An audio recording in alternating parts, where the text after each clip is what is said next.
PSLVയുടെ ശക്തി വീണ്ടും തെളിയിക്കാൻ ISRO. PSLV C-62 വിക്ഷേപണം അല്പസമയത്തിനകം നടക്കും. ശ്രീഹരിക്കോട്ടയിലെ സതീഷ് ധവാൻ സ്പേസ് സെന്ററിലെ 1ാം ലോഞ്ച് പാഡിൽ നിന്നാണ് വിക്ഷേപണം. സയൻസ് ഡെസ്കിൽ നിന്ന് പ്രജിൻസി കണ്ണൻ തത്സമയം ചേരുകയാണ്. പ്രജിൻസി കണ്ണൻ, നമ്മൾ മനസ്സിലാക്കുന്നതനുസരിച്ച് തയ്യാറെടുപ്പുകളൊക്കെ വളരെ ദ്രുതഗതിയിൽ നടക്കുകയല്ലേ? Good morning. പ്രത്യേകിച്ചും എത്ര മണിക്കാണ് ഈ launching? Good morning SK. 10:18 PSLV C-62യുടെ വിക്ഷേപണം ഇപ്പോൾ ഷെഡ്യൂൾ ചെയ്തിരിക്കുന്നത്.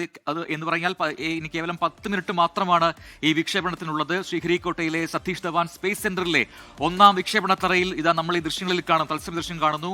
അവിടെ എല്ലാ സജ്ജീകരണങ്ങളും ക്രമീകരണങ്ങളും പൂർത്തിയായി കഴിഞ്ഞു. ISRO ഏറ്റവും അഭിമാനകരമായി തന്നെ ഉറ്റുനോക്കുകയാണ് ഈ ദൗത്യത്തെ. അതിന് എടുത്തു പറയാൻ കാരണമുണ്ട്. കാരണം 2025 മെയ് 18 ഏറ്റവും ഒടുവിൽ PSLVയെ വിക്ഷേപിച്ചത്.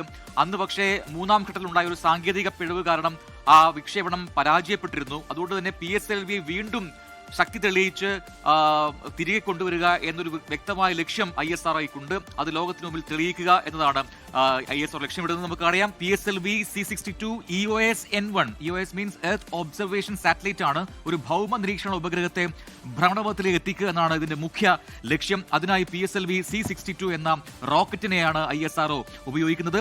EOS-N1ന്റെ മറ്റൊരു പേര് കൂടിയുണ്ട്, അന്വേഷ എന്നാണ് അതിന്റെ ഒരു കോഡ് നെയിം എന്ന് പറയാം. ഈ കാണുന്നതാണ് ആ ഉപഗ്രഹം. ഈ ഉപഗ്രഹത്തെയാണ് DRDO, നമുക്കറിയാം പ്രതിരോധ രംഗത്ത് നമ്മുടെ അഭിമാന സ്ഥാപനമാണ് DRDO വികസിപ്പിച്ചെടുത്തതാണ് ഈ പറയുന്ന EOS-N1 അഥവാ അന്വേഷ എന്ന് പറയുന്ന ഈ ഉപഗ്രഹത്തെ. ഇതിനെയാണ് PSLV C-62 എന്ന് പറയുന്ന റോക്കറ്റ് ഭ്രമണപഥത്തിലേക്ക് എത്തിക്കുക.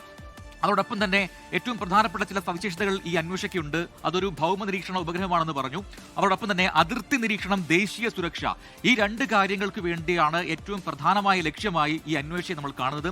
അതിനായി വേണ്ട സാങ്കേതിക വിദ്യയെല്ലാം തന്നെയാണ് ഈ ഉപഗ്രഹത്തിൽ ഇപ്പോൾ DRDO വികസിപ്പിച്ചിരിക്കുന്നത്. അതിൽ ഏറ്റവും പ്രധാനപ്പെട്ടത് ഹൈപ്പർ സ്പെക്ട്രൽ ഇമേജിംഗ് ടെക്നോളജി ഇതിൽ ഉപയോഗിക്കുന്നു എന്നുള്ളതാണ്. അതായത് ഭൂപ്രദേശങ്ങളുടെ ഏറ്റവും വ്യക്തമായൊരു ചിത്രം അത് ഒപ്പിയെടുക്കും എന്നതാണ് ഇതിന്റെ പ്രത്യേകത. അതിനായി ഉപയോഗിക്കുന്നതാണ് ഈ ഹൈപ്പർ സ്പെക്ട്രൽ ടെക്നോളജി എന്ന് പറയുന്നത്. ഒരു ഇമേജിംഗ് സാങ്കേതിക വിദ്യയാണ്. ഉദാഹരണത്തിന് ഇപ്പോൾ നമ്മൾ സാധാരണഗതിയിൽ മുൻപൊക്കെയുള്ള ഈ സാറ്റലൈറ്റുകളുടെ ഒരു ഇമേജിംഗ് സംവിധാനം സാധാരണ ഇമേജിംഗ് സംവിധാനമാണ്. ഒരു ഫോർ എക്സാമ്പിൾ ഒരു ആപ്പിൾ ഇരിക്കുന്നു എന്ന് വിചാരിക്കുക. ആ ആപ്പിളിനെ സ്കാൻ ചെയ്ത് കഴിഞ്ഞാൽ അതൊരു ഫ്രൂട്ട് ആണ് എന്ന് തിരിച്ചറിയാൻ കഴിയുന്ന സാറ്റലൈറ്റുകളാണ് സാധാരണഗതിയിൽ ഈ ഇമേജിംഗ്, നോർമൽ ഇമേജിംഗ് സാങ്കേതിക വിദ്യ എന്ന് പറഞ്ഞാൽ. ഇനി അത് മാത്രമല്ല, മൾട്ടി സ്പെക്ട്രൽ എന്ന് പറയുന്ന ഒരു ഇമേജിംഗ് സാങ്കേതിക വിദ്യ ഉപയോഗിച്ച് കഴിഞ്ഞാൽ ആ ഫ്രൂട്ട് ആപ്പിൾ ആണെന്ന് പറയാൻ പറ്റും ഈ നമ്മുടെ ബഹിരാകാശത്ത് ഇരുന്നുകൊണ്ട്. പക്ഷേ ഹൈപ്പർ സ്പെക്ട്രൽ ഉപയോഗിച്ച് കഴിഞ്ഞാൽ അത് ആപ്പിൾ ആണെന്നും ആ ആപ്പിൾ പാകമാണോ, അല്ലെങ്കിൽ അത് എത്ര മാസം പാകമാണ്, അതിന്റെ വയസ്സ് എത്രയാണ്, അല്ലെങ്കിൽ അതിന് എന്തെങ്കിലും കേടുപാടുകളുണ്ടോ എന്നൊക്കെ വളരെ കൃത്യമായി സ്കാൻ ചെയ്ത് മനസ്സിലാക്കാൻ കഴിയുന്ന തരത്തിലുള്ള ടെക്നോളജിയാണ് ഹൈപ്പർ സ്പെക്ട്രൽ ഇമേജിംഗ് ടെക്നോളജി. അതുകൊണ്ട് തന്നെ നമ്മുടെ ദേശീയ സുരക്ഷ, അതിർത്തി നിരീക്ഷണം, അതൊക്കെ കൃത്യമായി പകർത്താൻ ഈ അന്വേഷയ്ക്ക് കഴിയും എന്നുള്ളതാണ് ഏറ്റവും പ്രധാനപ്പെട്ട പ്രത്യേകത. മറ്റൊന്ന്, ഈ അന്വേഷയെ കൂടാതെ ഒരു 15 ചെറു ഇടത്തരം ഉപഗ്രഹങ്ങൾ, അത് ഇന്ത്യയിലെ സ്റ്റാർട്ടപ്പുകളുണ്ട്, നിരവധി സ്റ്റാർട്ടപ്പുകളുണ്ട്.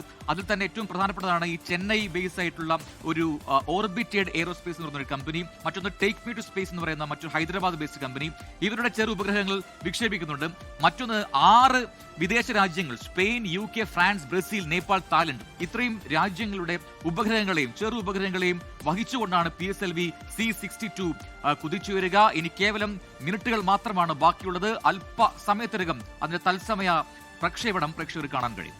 ലോകത്തെവിടെയായാലും ഏത് സമയത്തും 24 വാർത്തകളും ഓഗ്മെന്റഡ് റിയാലിറ്റി പാക്കേജുകളും എക്സ്പ്ലെയിനറുകളും വിശദമായി കാണാൻ ഞങ്ങളുടെ YouTube ചാനൽ നിങ്ങൾക്ക് സബ്സ്ക്രൈബ് ചെയ്യാം.